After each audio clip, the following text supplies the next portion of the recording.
Welcome to the Rant Live. Hey, thanks for joining the Rant, everybody. One thing that I wanted to mention before we get started is that if you're not familiar with the Cubs Insider YouTube channel, you should check it out. We are very close to, we're at 9,990 some subscribers, almost 10,000 subscribers there, which is pretty exciting to have a YouTube channel that has that many subscribers. A lot of really cool videos on that. We post these videos from our show, The Rant, on there. If you want to go back and actually see the people that we interview, or you just want to look at me and Evan, which would be kind of creepy, but a little bit weird. But yeah, I'm not going to stop you. But yeah, we're encouraging you, and also some really great content on there from prior years, back when the Cubs used to be good. So from 2016 and on. We have some pretty good videos up there of some key moments during the World Series run, that entire season, the spring training, Kyle Schwarber in the AFL, and then all the things that happened thereafter, many things that happened thereafter. So it's cool. If you like kind of taking a trip down memory lane, I can't think of a place where you can do it in the same way that you can do it on our YouTube channel. So be sure to check that out. And that's my plug. But the season, it's halfway done. Well, I don't think it's thankfully more than halfway done. I think that's and I like mercifully. Yeah, and these next not even 2 weeks at this point, right? But like 10 days, or 11, whatever, however you choose to count. If you count today, right? It's 22nd. We got 9 days left in the month, and then the trade deadline is on August 2nd. But I feel as though we're going to have this really accelerated push for the next 90, just in terms of like news and hype and rumors or what have you. And then as far as the Cubs go, it's going to be similar to last year, right? It's going to lead up to this big, I don't want to call it a letdown because that's not really, but the air will be let out of the balloon. And hey, it's possible not all these guys get traded, right? Like if the market doesn't develop for Hap, especially if somebody's like, if I'm still skeptical of whether Juan Soto actually gets dealt at the deadline. I'm sure we can get into that more.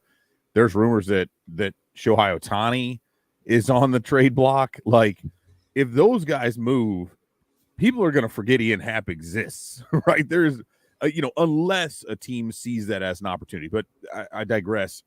Once we hit August 3rd, then it's going to be this serious period of doldrums because there's going to be some guys either brought in or called up or whatever who are simply replacement level at best. And then I think once we get to September, then we might again start seeing, whether that's Caleb Killian getting regular starts, whether it could be Matt Mervis or Jake Slaughter being called up to get some regular at-bats. That will at least be exciting. And we're going to start seeing, and once that happens, then a bunch of other minor leaguers start. Maybe Pete Crow Armstrong makes it up to Double-A, right? Does Owen Casey move up with him? Does James Triantos move up? Things like that. So I think that's what we're going to start seeing to happen, or start to see happening, is at least the movement in the system, because rather than saying guys are blocking them, it's just there's going to be a lot of players moved one way or the other. And those open roster spots will then be filled, and that vacuum will pull people up from the top. But as things continue, I am beginning to feel less and less like this deadline will have the mass exodus, if only because the Cubs aren't going to be able to trade several injured players, whether or not the market evolves on some others the way they thought. But I think there's going to be, and we've seen some of this mentioned in the comments here too, like Kyle Hendricks isn't going to pitch again. It might be another 2 weeks before he's even throwing, right? He's not being traded unless somebody, somebody gives you a cash consideration. Wade Miley's down. Drew Smyly has hardly shown anything. Marcus Stroman doesn't have a market. Like a lot of these guys who we thought might be on the move, the Cubs may not be able to move those guys at all, which is really disappointing. The good news about, except for Smyly and Miley, who are on 1-year deals, right, is that Stroman's not going anywhere. Hendricks isn't going anywhere. So it's like, those can be pieces next season. They can be dealt in the off season if that, although the leverage kind of drops away a little bit there, but to the extent that the Cubs would have any leverage, they don't, as you mentioned, they don't really have leverage to trade Hendricks or Stroman right now because the market's just not there and Hendricks is injured. But I do feel like there's been that we're getting some clarity, and it's not necessarily coming from the mouths of Cubs management as much as it is from the actions that we're seeing. I think something, interesting that developed just through the draft was the fact that the Cubs drafted 16 pitchers out of 20 players. That's insane. But what that tells you is a couple things. It tells you that they feel like they need more pitching prospects. But something else that Dan Kantrovich, the Cubs vice president of scouting, mentioned was that, they wanted to be careful and they feel like they've got, all these young position players that are highly ranked prospects or kind of on that prospect list. And these kids need to have playing time. And what you don't want to do is you don't want to draft a bunch of position players and displace the playing time of the kids that you already have in the system that need the playing time. And so I thought that was a really smart take and explained kind of a lot. And I think it goes towards just like I had said, the fact that, there's not a lot of great pitching prospects in the Cubs system. And so these young guys can come along and they're going to get playing time. And that's key to any prospect, right? If you're going to, I saw the other day, and I don't know how realistic this is, where I think Kantrovich had said they believe they're going to sign maybe about 18 of their 20 draft picks, which would be incredible if they were able to do that. And great too, because then you can get them in the system and you get them starting to get that experience. And we already talked about Cade Horton and Jackson Ferris. These are two guys, I mean, Cade Horton especially, who's going to be able to come into the system and probably move up pretty quickly and be pretty high on the Cubs prospect rankings. And so I think a lot of clarity is coming. This trade deadline in the next 10 days, I think it's going to be absolutely insane. But as to who goes and who stays and what ends up happening, the Cubs are going to make trades. And it's just a matter of where do they sit and who are they trading for, really? It's like where Kantrovich is talking about, they don't want to bring in any young prospects to displace the guys that they already have playing and developing in the system. Well, that makes you think, are they going to continue to go for pitchers? What do you think, Evan? I'm interested in that. I think part of that'll depend, because as you mentioned, they've got so many position players. So any of those trades, and that's where you kind of come back to, as I mentioned, do they look at MLB ready guys? Do they assume that at some point they're going to have to trade from some of that depth? Because again, and I had made note of this a couple times, but their top 5 rated prospects right now, take that for what it's worth. Top 5 are all position players. 15 of the top 20 are position players. And one of those 5 pitchers is Braylon Marquez. So again, can we really count on him? And I think we're all past the point of saying, yeah, this is going to be a dude. I mean, when he hasn't pitched in, 2 years now, I don't think anybody's really counting on that. And then, Miguel Amaya is still a bit of a crapshoot in that regard, and he's still up in that group. So, and somebody like a Matt Mervis is not, and we may see him again, as I mentioned. I think we see him later on. What I was really interested in, and this is where I think this stuff kind of really comes into play, is again, most of those 16 pitchers they drafted were high school, or not high school. They were college guys, right? A lot, some of them, even, and I'm trying to think of the dude from Ivy Tech, who throws 103. He's like 6'3" and 210 pounds now, and he went to, I think he went to Bishop Dwenger in Fort Wayne, and he was like 5'10" and $160 when he was in high school, throwing like 85. He's like 80 poo. And then he goes to Ivy Tech, right, which is like an associate's degree. They've got little locations all over the state of Indiana, but they had a baseball team. I don't think they'll have it going forward. I think they ended up folding that. I didn't even know. I'm very familiar with Ivy Tech. I had no idea they even had a baseball team. But this guy goes there, ostensibly because it's the only place he could have gone to continue his education and play. He's only a sophomore eligibility wise, but he's been in school for 4 years, various reasons. But he went from like 5'8" and $150 to like 6'2", 210 and throwing triple digits. It's wild, but very, very raw. So, I mean, what they've done is this mix. You mentioned Horton. He could be a very fast mover. Again, he's a 4-year guy who's also just a sophomore eligibility wise, or a 3-year guy, I think.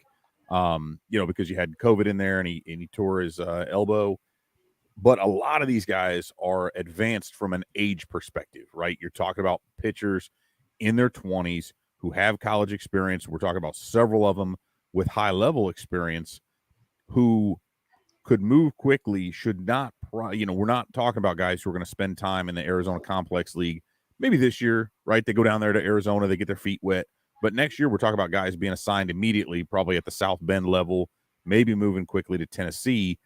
And I do think it says a lot about where the organization is at, that even after a couple years of saying, hey, we realize we were way too passive with our pitchers, that they're still having to go 80% pitching in a 20-round draft and get high upside, very toolsy. A lot of these pitchers we're not talking about the same kind of guys they got before who already had like a 5-pitch mix and who were kind of, they were already at their ceiling in college. We're talking about dudes who throw 90 plus, mid 90s and plus gas, maybe 1 or 2 wicked pitches, things that are going to need to be ironed out. But if that happens, they move quick. So long way around this whole thing. I still think they're going to go and target some really high upside players, but it does lead me to believe that they're not looking at the MLB ready types, that they will not be trying to go that route in trades because they feel strongly about the forward momentum of their position players. And they got a bunch of pitchers who, again, if things, this is always the case, right? This is a giant caveat here, but we're not talking about an 18-year-old who's incredibly raw. We're talking about a 22 or 23-year-old maybe who's got to tweak one thing with his delivery, who's got to add another pitch and could move very quickly through the system. So I do think they're going to go with these trades in a way to look at really young guys who will backfill and take over those spots in the rookie leagues at Low A Myrtle Beach as the rest of those players move up. So probably more than what anybody needed in an answer, but that's what I would suspect they're looking at. Yeah, I mean, it's a really interesting approach too, and it's just looking at the draft in general. And when you look at prospect lists, typically you're seeing guys that are either real close to being major league ready, like oh my God, who's at the top of the Cubs list? I forgot. Brendan Davis, like Brendan Davis, or you've got really young guys in that top 10, right? And so the reason that they're in there, and we've discussed this before, is because they've got the most upside. It doesn't mean they're the closest to being MLB ready. And so it seems that the trend and the value has been placed on these really young guys, getting these 17, 18, 19-year-old guys. But what that does sometimes is it makes it that an organization that focuses so much on that tends to lose sight of the value in these college pitchers who are coming up and who are maybe much closer to being Major League Baseball ready. They don't have the kind of the hype of being like this prospect because they're not really young anymore. And we already know, and they've already developed into kind of what we think they're going to be or close to what they'll be in the major leagues. But there's a lot of value in that, especially if you've got 16 guys you're choosing from. You're thinking, hey, at least 2 to 3 of these guys pan out, and we've got 2 to 3 really solid major league ready guys. That means the Cubs don't have to go out and trade for, and give up a whole bunch of prospects for, because they've already got them in their system and they're ready to go and plug into the current, especially where the Cubs are in terms of the development. And if you look at their major league roster, kind of, they need guys soon, right? Yeah. Like that's got to be a thing. Well, and there's something to be said for it too, because as I was looking, I have not put the piece out yet. I forgot. I wrote it up this morning. But the Cubs have already reached agreements with 7 of their draftees, right? So that's 35% of the class right there. Or I think 6, and I think Nazir Moulay he was kind of coy at first, like, we haven't made a decision yet. I think we're leaning. My understanding is that based on the reports that he is en route to Arizona or will be this weekend, early next week, to do his physical and do some negotiations. Because there's a guy, again, he's a prep player, two-way possibility. He was drafted as a pitcher, and as a high schooler, he's already touching triple digits, but he's also a shortstop, and he's like 6'3", 210 as an 18-year-old. And if there's a great interview that he did, I think it was on MLB Network, and you listen to that and just listen to the things he's saying, and he just sounds really mature and polished and like the kind of guy the Cubs want in this. It was really cool. I saw it, and it was great because he had a 3 home run game in one of those showcases or something, and I guess he had already hit 2, and the other team was just talking smack, and I'm like, he's going like, so he said, when he hit the 3rd home run, he just looks over at him, he's like, just stop talking. Like, he's already hit 2 home runs against you. Why are you still doing this? And he's like, or in his case, I've already hit, but not in the showy, try to rile them up and start a fight kind of a way, but just like, guys, just knock it off. I just hit my 3rd home run. Why are you talking at me? It's just dumb. But I really, really like that. And I mean, he's one of these dudes who, again, just the physical projection is incredible. And that was something the Cubs went after. But outside of that, most of the players they've signed, understandably, are college pitchers. I think one of them in there still had maybe a year of eligibility. But by and large, these are 4th and 5th year seniors who, again, I don't like putting it this way, but the guys have no leverage. And so there's not a huge amount of give there because we're talking about slot values that drop below 200,000. So it's not like you can just, take half of that off. But I do think, those are the players who are much more motivated to sign. The Cubs are going to be able to get them a little bit under slot. We talked about this the last time where they're probably going to try to do the same with Horton and funnel some of that money down, whether it be to Ferris, maybe to Moulet, and some of these other high school guys. But you are talking about, again, a very, if you look up and down, we're talking about a bunch of big-bodied dudes. We've seen this a lot before where the Cubs drafting guys who were really thin, wiry, who you're like, man, he's undersized. Like one of my favorite guys on the in the system, Ethan Roberts. He's an undersized dude, and that's great. And he is able. He's one of the few that's able to really push past that idea. But the Cubs, I think, intentionally went in on some very projectable physical specimens of players. Things like we've seen with Jordan Wogu and Kevin Alcantara, who they picked up. Like, Pete Crow Armstrong, kind of a thin, wiry guy, but just a supremely athletic player. And so we are seeing them go, I think, more and more. And I think that's one of the hallmarks of Dan Kantrovitz since 2020 is looking at them and seeing that they're getting players who they said, hey, we trust our hitting and our pitching infrastructure. We believe the systems we have in place to develop players are such that what we're going to do, instead of trying to find a polished guy, right, necessarily, is get that guy who, okay, you get in this system and you spend a year, 2, 3 years in this, we're going to smooth off those edges and we're going to take those raw tools and we're going to turn you into a player who can actually do that more consistently. Ferris is one who, again, very raw as an 18-year-old coming out of high school, but it sounds like if they can get a couple things done with his delivery, they'll clean up the wildness that's in there, and that dude could just take off. So yeah, I like that a lot. I think that creates a more sustainable, if you look up and down their system, right? Because somebody was asking me about this like in 2013, 2014, when we're sitting there going, oh my God, look how good this system is. Well, it was so good because it had Javier Baez and Chris Bryant and then Kyle Schwarber. You had like these singular talents. You had like 3 or 4 really, really good top. Addison Russell got brought in. We know how that went. But you looked at the top and we're like, my God, they have like 70 grade prospects who are going, like these guys are no doubt surefire all-stars from the jump. This, you don't have that. I mean, you can maybe say that about Brendan Davis, but you're not looking up and down and saying, man, there's only like 3 guys who are highlighting this whole thing. You're looking at going, outside of the top 2 to 3, you're looking at like 4 to 20 and going, my God, like they've got just a ton of really, really good, talented baseball players.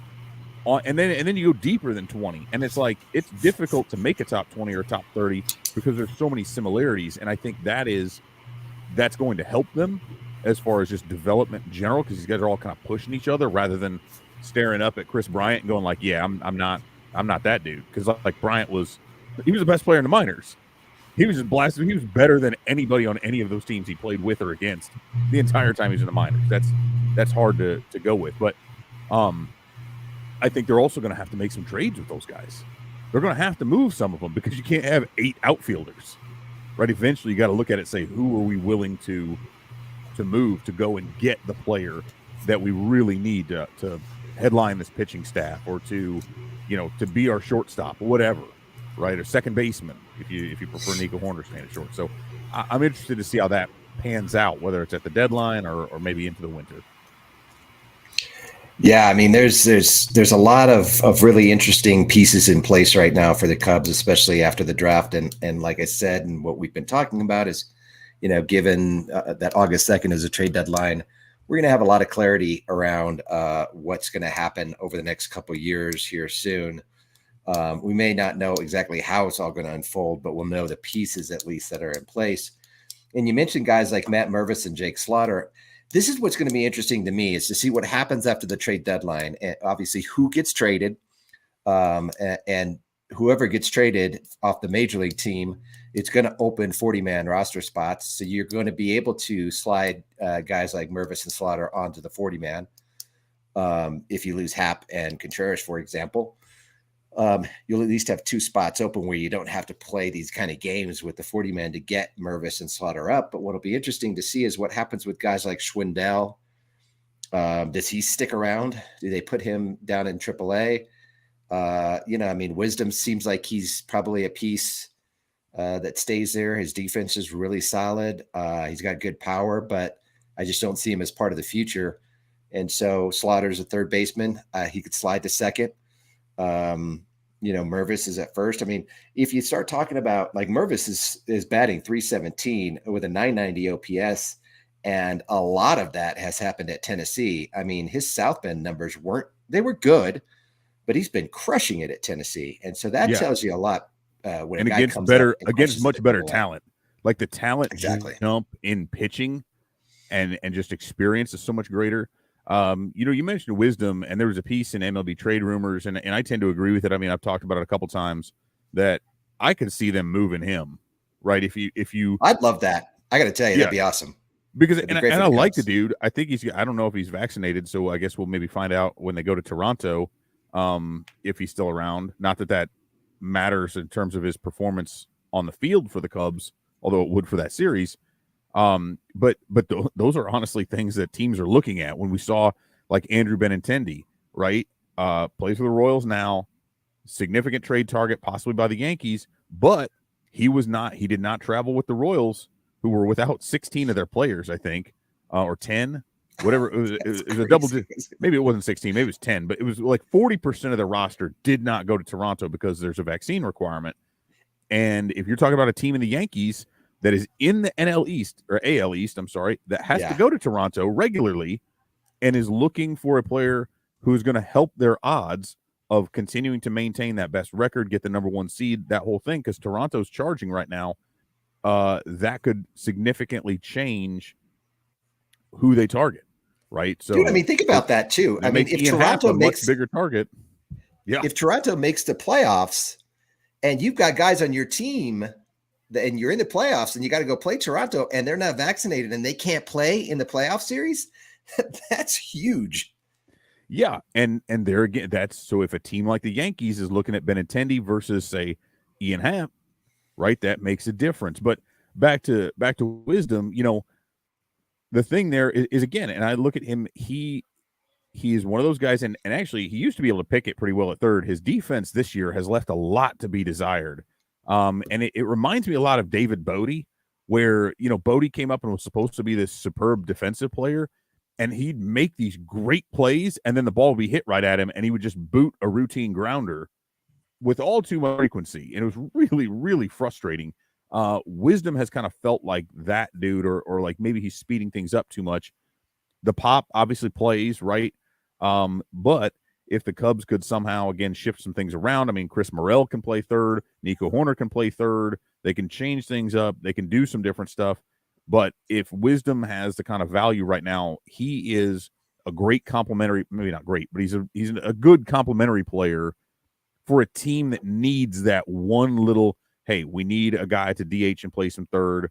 We need more righty pop, whatever, right? I feel like he would be a good piece in that. And whether that's, I don't know that he really does much by himself, but if he's a sweetener to another deal that allows you to bring back a more highly rated prospect. And again, that frees up a little space. And so I do think that's one. He's not going to be around. The guy isn't even ARB eligible yet. I think, when is he ARB eligible? Like next year. And then it's, or not even next year. It's in 2 years. And then he's not a free agent for another couple of years after that. Well, he's like 36 years old. You're not keeping him around. Like he is, that's a dude who's blocking, but he's a better Mike Olt. Like he's holding a spot there. He's holding a spot because he can. There's no real value beyond the power, which is, and hey, on this team, that is absolutely a valuable trait. But I think that's a player they move on from if they're able to. And if they don't and they keep him around, that's fine too, whatever for the time being. But he'll eventually have to be moved one way or the other, because I just don't see him between. I mean, the strikeout rate is going to remain really high, and the defense just isn't there enough to be like, yeah, I can really put up with this dude being in there full time and even plus 30 taking up a spot from who might be a prospect, you know? Yeah, and you mentioned his defense. Like I didn't realize this. I'm looking on Fangraphs, and his defensive rating is minus 5.6 this year. Wow, yeah, it's been bad. It's bad. That is bad. Yeah. I mean, if you, like you said, I mean, there's no reason to keep Patrick Wisdom around. And if you could bring a guy up like Jake Slaughter and slide him in there, I'm all for that. May as well see how he does. Yeah. See what happens, right? What's the worst? Like, okay, he stinks. Great. Keep on trying, guys, because you've got a ton of shortstops coming up through the system too that some of them are going to have to move. You know what I mean? Like they're not all staying at short. So. Yeah, exactly. And then one other thing that I wanted to kind of touch on is the Juan Soto deal.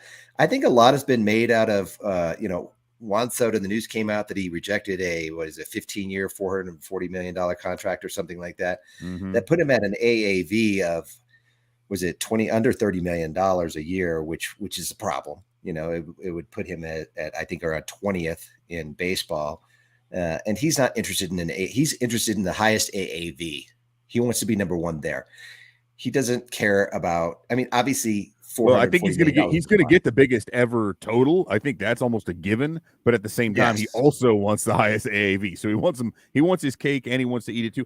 Understandably so, because he's a 23-year-old superstar, right? He should. But here's the thing with him, and I think there's a lot of talk right now about him, because he rejected this trade, or I'm sorry, this contract and this offer from the Nationals, that he's on the trade block.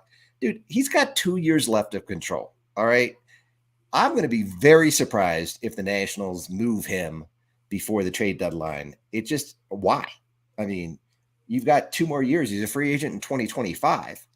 And there's no reason to trade him right now. I mean, they're going to be waiting for, if you were to trade for Soto right now and get 2 more years of control and then have that 2 years to try to assign him to an extension, I mean, the value there that they need to get back they're never going to get it. But they're going to ask for the moon. And so that's why I say, I don't think, I'll be very surprised if Soto gets traded at all. Yeah. Forget about the Cubs. Yeah. Well, I think the Cubs are out for sure. Now, there's a couple of different wrinkles I mentioned earlier. Like if Ohtani is also on the market, like here's what's wild about it. Shohei Ohtani, if you were trading for either, you say, I am going to trade for an MVP, okay? That alone, who's still got control, that alone is going to net a tremendous return. But then if you say, I'm going to trade for the starting pitcher for the AL, now he didn't, but only because he opted out. So they started McClanahan because Ohtani opted out of starting. You're saying, I'm going to take the guy who right now is the best pitcher in the American League. I'm not looking at his aggregate numbers, but I mean, like over his last 6 starts or so, I think he's allowed like 1 earned run. So I guess either him or Dylan Cease, right? But you say, this is an all-star pitcher, a starting level Cy Young caliber pitcher. And on the other hand, I'm trading for an MVP level hitter. Either way. So like you're getting 2 all-star players in one. The return for that would be astronomical. So and I have to think that teams, granted, Soto is younger and there's a different deal there, but you're talking about 2 players, each of whom are going to command an absolutely insanely massive extension or new deal when their contracts run out. So I have to think there's an overlap in the teams that would be interested in those 2, but we're also talking about teams in the Nationals and Angels that might be commanding kind of different returns, and one of them, obviously the Angels in this case, is into spending a ton of money. They still have Mike Trout in-house, so they would still could be able to kind of build around him, where the Nats are trading their younger version of Mike Trout. And so I do think, and it from the sounds of it, the initial return sounded like more like they were trying to be kind of competitive right away, get MLB players and prospects. Now it sounds like just prospects. But they're basically saying top 3. The thing is, and if that was it, okay, if you said it would take Brennan Davis, Christian Hernandez, and Pete Crow Armstrong, and that's it, like those, and then maybe a lower level, somebody else in the top 10, and Justin Steele or Keegan Thompson. Okay, there's your deal. You get that for Juan Soto. If that is all, I'm doing that in a heartbeat. Personally, because Juan Soto is better than any of those guys, and probably any 2 of them put together. Even in a down year, he's been incredible. But, and this is what I wrote about, and this is where it's like people kept coming at me and saying, yeah, but if the Cubs get him, that will mean they're ready to commit $500 million in an extension. That will mean they're ready to spend to put around him. And my thing is, agree with that. I don't believe they are willing. But the thing is, if you're trading for Juan Soto, you've got to be either A, immediately competitive and knowing that he will make you a World Series winner, believing he will make you a World Series winner in one of the next 2 years, or you have to be prepared immediately or to get a because a lot of times teams get a negotiation window, right? They'll allow it to say, hey, if we got a trade agreement, we want to talk with Scott Boras, we want to work this out. We want to know when he comes over, we're getting an extension, because if we're going to give up our top 3 or 4 prospects, we need to make absolutely certain this guy is in house for the next decade, right? And so you would have to have that and to know that you're willing to do it. But as I look at the Cubs, I'm sitting here going, there's thoughts that Tom Ricketts might be holding Jed's feet to the fire on the deal they gave to Hayward and making sure that runs out. That was $184 million. We're talking about a deal that would be 3 times as much. Right, 2.5 times more. And so does a team that has spent as little as they have in free agency overall go out and suddenly give a guy a $500 million contract? Because here is the issue. It's not, my issue is not what it would cost to acquire Soto. It is A, what it would cost to keep Soto, and B, we're talking about a team that is dog shit right now that would then be without Wilson Contreras, possibly Ian Happ, possibly one of the starting pitchers, some of the top prospects. Juan Soto is not going to make the Cubs a winner in and of himself. Clearly, we're seeing that in the Nationals, who have the worst record in baseball. The Cubs are still going to have to go out and add. I mean, maybe they don't have to add an outfielder, right? Because he takes over Happ's spot. We'll say that. But they need a catcher. They need a third baseman. They need a first baseman. They might need a second baseman. They need at least 2 more starting pitchers. So it's not just what it takes to acquire Soto. It's what it would take to build a team around Soto. And if you're saying, I don't mind spending from prospects because those aren't guaranteed and there's other ones coming up, then you can't say you're going to wait on prospects to fill out the team around him. That is my concern, is the Cubs simply are not in a position right now. You're talking about having to basically put together $1 billion in free agent contracts to field a team that includes Juan Soto. And I don't believe they're willing to do that, first of all. But are they, to say they're capable would be a different thing, I suppose. But man, it is tough to see how they would do that. You know, and here's the thing is that like if the Cubs wanted to acquire Juan Soto, to me, they wouldn't trade Ian Happ and Wilson Contreras. If they're trading Ian Happ and Wilson Contreras, that is a clear signal that they're not going to acquire Juan Soto, because those two wouldn't work. I mean, to your point, right? They need some other guys around him that are MLB, not just ready, but proven, that are good quality star players. And that would be Ian Happ and Wilson Contreras. And so I think that's what they'd have to do. They'd have to not trade Happ. They'd have to not trade Contreras. They'd acquire Juan Soto, and they'd build from there. And it's just hard seeing that happen. But I don't think you're going to see them trade. I think there's zero chance of them trading Happ and Contreras and acquiring Soto. Yeah, I think what's difficult, and there's a lot out there, right? When I kind of shared these thoughts, I had a couple people who like really came at me about it, and I get it, because there are some people who fully, I mean, wholeheartedly believe that that's the way to do it. And I'm what I want to make clear is that I'm not saying, because but look at the Nats. The Nats are the worst team in baseball, not because of Juan Soto, because he's cheap right now. So I mean, they're just it's just a horrible decision-making tree all the way around, because if you can't build a team around a 23-year-old superstar who's on a rookie contract, that's a serious problem. But then you look at the Angels, who have, again, we've talked about this, arguably the two best players in baseball, maybe, and they still keep losing because they're spending their money in stupid ways. So it's by no means a guarantee. And you can sit there and say, yeah, but the Cubs would do it better. Would they? I mean, what have they done that's told you? When did the Cubs? What did the Cubs do with the last? They just had 3 superstars that they traded last year because they couldn't put a team around them. They sucked last year with Happ and Contreras and Bryant and Baez and Rizzo. Granted, none of them were playing in the same manner that Soto was, but the point is that they were not able to extend any of them. And in the years prior, when they were performing well, outside of 1 year, granted, we could talk about the 3 NLCS berths, but the comp that I see, that I look at, is I look at the Tigers. When the Tigers traded for Miguel Cabrera, they acquired him from the Marlins, this big trade. Most of what the Tigers gave up was nothing. Like it was Andrew Miller, and there was like one other decent player, and the rest of those guys like never did anything. It was a no-brainer in terms of the prospect return. And the Tigers had a run. Tell me if this sounds familiar. The Tigers went to the ALCS 3 consecutive seasons, made a trip to the World Series. The following season after that, they got swept in the DS, and they haven't been back since. Does that sound like anything you've ever heard of?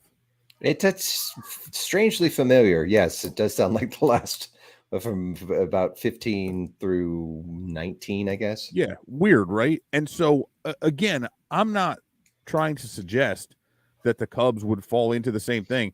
And, hey, would it be great if they got back to that kind of competitiveness? Yes, but we'd be talking about the exact same cycle all over again, where you did this all for 4 years only to fall back into mediocrity. And the issue that I have, and this is where I'm having a really hard time, because people get set in their beliefs. They get set in what they want to have happen, and that's where they sit on it. And I understand hypothetically that people can say, if you trade for Juan Soto, it means that you are committed to spending the money it takes to build a winner. I don't know that that's necessarily true with the Cubs, or they know that that's the case and then will not trade for him because they know they don't or can't spend that money, don't want to or can't. But my whole thing is that, yeah, you can say that, and it's not about giving up the prospects. The thing I keep looking at was like, if this was the Cubs from 2 years ago, yes, absolutely, hell yeah, go get him, because now you're putting him in with all these other guys who you've got a full major league roster, and you can kind of handle not having to spend as much. But as they sit now, this is look at what they're doing. How is adding? I don't care who it is. Yeah, you just have to do so much more that it's like it's going and buying a $500,000 home that you would have to tear down still or renovate entirely and spend another $500,000 just to be able to live in the thing. Shit, dude, just go buy one for half that price and move right in and have it. I hate that that's the case because I want them to spend all the money and do everything. I just don't think, as things sit now, this is the problem I have. Right? In general, I'm just making this very clear, and I apologize for continuing to kind of step on you a little bit here, but for anybody who might be like, I am not saying it is bad to trade for a superstar, like writ large, period, generalization. I just don't feel that where the Cubs are now, right now, as we see them, and with what they know and with what they have coming, that it would make as much sense for them to be able to do it because of what else it would take. And to be quite honest, I am not sold on the idea that they would give him the $500 million extension and then still have the wherewithal to be able to go out and add the requisite pieces. So anyway. Yeah, I think when you comp to the Detroit Tigers, their core was a lot better than the Cubs' current core is right now than when they added Cabrera and then when they had that window of success. And I just don't think that level is real clear for the Cubs going forward. So don't look for that to happen. The Cubs are 35-57 right now. They're 1-9 in their last 10. They're certainly streaking in the wrong direction. And with the trade deadline upon us, it doesn't look as if things are going to get any better for the Cubs. In fact, I'm not going to be very surprised if they end up catching the Washington Nationals, who currently have a .330 winning percentage versus the Cubs .380. They've got 63 losses. The Cubs have 57. And the Cubs are, I guess Oakland's bad too. Oakland has 62 losses. So you're definitely looking at the Cubs to finish in the bottom three. I think the second half of the season, hopefully it gets more interesting insofar as we get to see players like Matt Mervis and Jake Slaughter come up and more prospects come up and more prospects develop and move through the system, and how all these, the prospects that they've just traded or that they've drafted, how they fit and slot into the system and how quickly they can sign these guys, how that all plays out, because that's probably going to start developing very, very quickly. And you just released a post on Cubs Insider about the draft picks that they've already signed. And the word coming from Dan Kantrovitz is that they expect to sign about 18 of their 20 players, which would be epic. And would really change the face of the organization and the development of some of these guys, and maybe even the speed to which we start seeing guys move up into the system. So I think the second half is, from a major league perspective, don't expect too many wins, but we should see some individual performances that and some movement around the system that's going to make it very interesting and worthwhile to watch.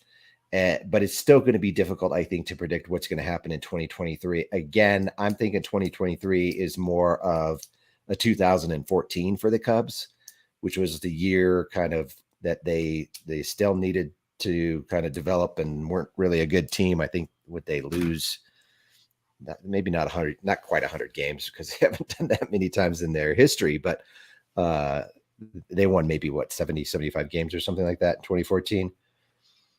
And so, yeah, I'm a little bit interested in the comment that's coming in there about rather have young guys and lose an old guy with no future. I hope we're not, because that just followed a comment about Soto. Like, Juan Soto's only 23 years old. Like, he's still younger than most of the guys that he's younger than Matt Mervis, right? And he's been a star since he was 20. But maybe those things are completely unrelated. So, but I do want to make sure that just we're clearing that up for everybody. Just it is worth noting that Soto is having a down year, though. And and he's still going to be worth like 5 WAR. he's still got like a 155 WRC plus. That's a down year, and he's still I would love to be 50% better than the average player and have that be a down year. You know what I mean? Yeah, like, exactly. That's impressive. but I would probably have a down year too if I was playing for such a dog shit team. Not that the Cubs are much better at this point, but yeah, I mean, it's going to get ugly. It's going to get worse before it gets better because we saw what happened last year when they traded everybody off. It does at least remove some of the sense that they should be better, because there's so many of these games we look at them when they go for a stretch of 13 out of 14 games where they didn't score their free runner. Right, they finally broke that the second game, I think. Was the second game of the doubleheader. So it's 13 out of 15 times. But if you do end up trading both all-stars and the closer and another setup man, like, at least you can sit there and say, okay, they're not supposed to be any good. They're supposed to be awful, and that it doesn't make things better, but it it removes some of that expectation, at least, and the sting of it, and saying, all right, well, okay, we know. And I think that's part of it too, is honestly more than that. There's no more anticipation. Will Contreras be traded? Will Happ be traded? Will these guys? Okay, they're either gone or they're not. And at least it removes, the shoe has dropped. That conversation is done. And now we can legitimately look at what direction are these guys going. But I would like to hear at some point, it's so frustrating to continue to hear it's not a rebuild, when that is so transparently bullshit, right? Like, it's very clearly a rebuild. And so, I feel like it's like the politics in the United States over the past a while, where it's just like people can just say whatever they want when it's obvious that it's the opposite of what they're saying. And people just believe it, or that the person who's saying it expects people to believe it. If it looks like a rebuild, if it smells like a rebuild, it is a rebuild. Yeah. This is clearly a rebuild. Look at what is happening. Right. Well, the Cubs were supposed to be contenders every year. Remember this? And I just want, even if Hoyer doesn't want to admit what it is, I think the one thing that we got, that we heard when this happened the first time around, like, they admitted it was going to be bad for a few years, and that they had to redo things, and they had to change and revamp their scouting structure and the technology that they used throughout the system and all this stuff. And we heard about that, and it was easy because they said, here is the plan. And it was easy to accept it because you understood kind of what's going on. Instead, what we're hearing is, it's not a rebuild, and then nothing. That's it. There is nothing on the back end that says, here is what our strategy will be.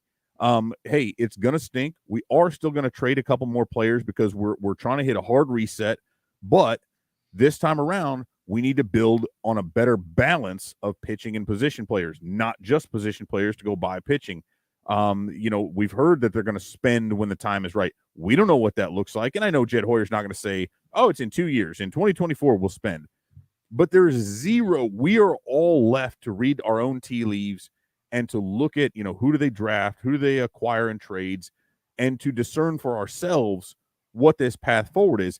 As much fun as that is for people who have to create content on a daily basis, it's really a disservice to your fans to kind of leave them in the dark in that regard. And I think, to an extent, Hoyer probably doesn't want to be held. Not to say he doesn't want to be held accountable, but I think he doesn't want to put out direct expectations. And I understand that, but he does a really good job of speaking without saying anything. I'm pretty sure he could come up with a way to kind of let us know what the plan is without saying, without handing over the blueprints. Right. I would just, and that's really, a tough thing, really, to be honest. And we've talked about that before, is that, I mean, we would love to all know as fans what the plan is, a quote unquote plan is. But in all actuality, they can't come out and say what the plan is, because they're not just telling the fans, they're then telling everybody else, all their competitors and the people they're trying to trade with. And you can't reveal your strategy. And so it's up to bloggers and writers to try to interpret based on the moves that the team is making. And there are sometimes where they make moves where you're just like, wow, I did not see that coming. Mm-hmm. Signing Stroman was one of them. And so, and we still don't know why they signed Stroman, to be honest with you. I don't know why they initially did it, what they thought they were going to do, if they thought they were going to flip him, if they thought he was going to be a part of the future, or what.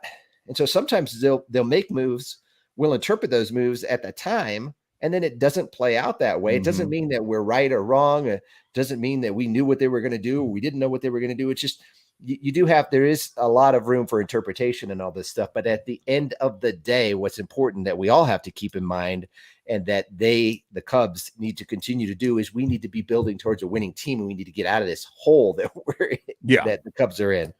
Yeah. One way or the other, you got to get there, and it's going to take a lot of money and a lot of continued prospect development and a lot of luck. Those things all have to work in concert, and they did 6 years ago, or we can go back 7 and 8 years ago to lead up to that.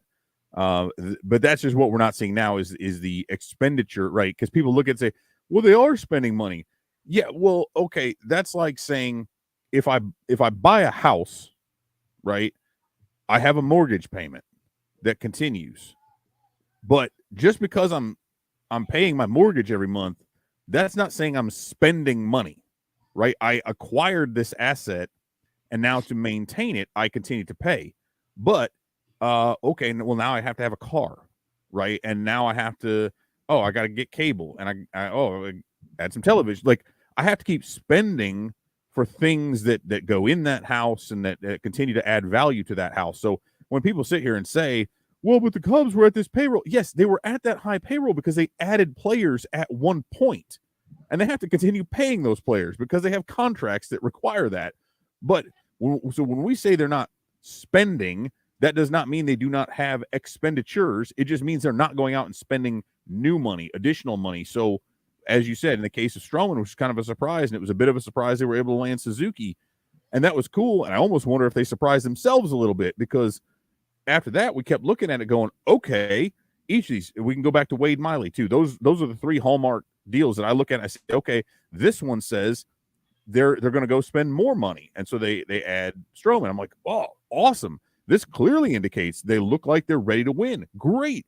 They go add Suzuki. Hey, another sign, clearly. But none of them individually were enough. And even if you look at all of them, you're like, okay, there are still some spots. And then we hear from Crane Kenny that they did have money left in the budget that will roll over, which is bullshit in and of itself about rolling over budget. But the idea that they had more that they could have spent is what will continue to chap my ass across this whole thing. But I just want, the bigger point that I am trying to get at is when someone tries to argue that they had a top whatever payroll for however many years, you need to understand that that was not the result of them each and every year going out and adding, high value players to continue the competitiveness. It was a product of having highly paid players who had contracts that were still in their third and fourth and fifth year that were driving a great deal of that cost. So when we look at them adding Steven Souza Jr. and Daniel Descalso, that's what I'm talking about, right? It's buying a really nice home and then putting shitty siding on it or whatever, or, I got to replace my roof, so I'm going to get some 5-year rated shingles or something. Like, that just doesn't make any sense. It's not actually helpful to the overall value of that asset. It's just kind of like, oh, you say I have to spend? Okay, well, I'll do the bare minimum. So that's kind of where I'm at on it. I need to see them spend meaningfully, and to do so not just to add in 1 year, but in order to maintain the competitive team moving into the future. And that's all I have got. I am all talked out. Okay, perfect. Well, that's good because we're right near the end of the show. The Cubs, I don't think it really matters who they play going forward, but we'll continue to talk about it. They're still going to keep playing, so yeah. I mean, so that's what we do is we kind of have to talk about it. They do play the Phillies starting today at 6:00 Central. They on Apple play TV at Plus, Philly. baby. At Philadelphia against Kyle Schwarber, who's bound to have like 5 home runs in the 3-game series. And then they come back for 2 against the Pirates in Chicago. And then they travel to San Francisco. Just the exact stretch you want for a team that's on the verge of completely imploding, as if, well, I guess they are imploding. Not the verge. They are doing it. to travel, to Philly and then back home and then to San Francisco. And then where do they go after that? Then they and then go to St. Louis. Yeah. Okay, perfect. Wonderful. Yeah, that should line up really well. That's not going to work well. And if you're looking for something to keep yourself encouraged, just think about the future. It's very difficult to do, I know, but we'll continue to cover that on CubsInsider.com. Like I mentioned earlier in the show, please check out our YouTube channel. We've got some great content on there, and we will continue to develop content for that channel as we go forward. And as the Cubs get better, when there's actually stuff to put up on the channel, we're not going to try to force content.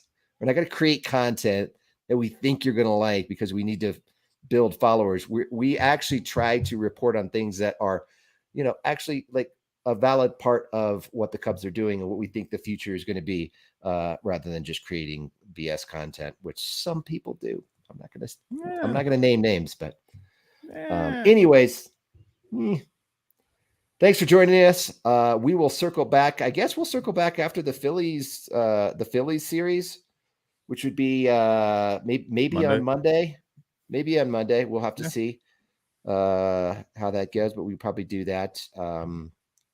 And then after the Pittsburgh series, perhaps. So it's been real. I hope you learned something today from us. We'll see. Take it easy, everybody. Maybe they have.